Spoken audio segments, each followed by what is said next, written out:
Hello, today I will teach you how to design mouse buttons. For that we look for this program. I'll download it. I won't save it because I already have it, lol. When it finishes downloading, open it and install it. When it finishes installing, this window will open. Create a new script. Click on Edit.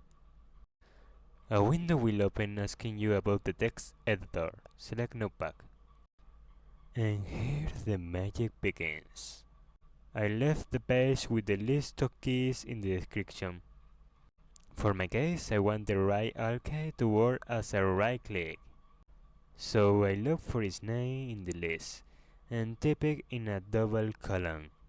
If you want to use the left click, just type the alt button.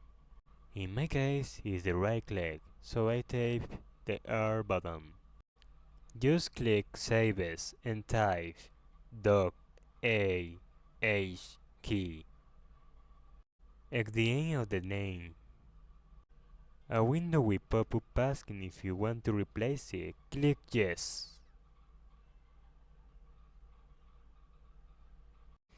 Then look for the Auto OK folder in your documents. If you look closely, an icon will appear in the corner, indicating that the script is running. Let's try it out. It works! Yay! Being honest, when I tried this the first time, I thought I get an error. I didn't think it will be so quick and easy to do. Thanks for watching. If you found the video useful, please give it a like. That will help me.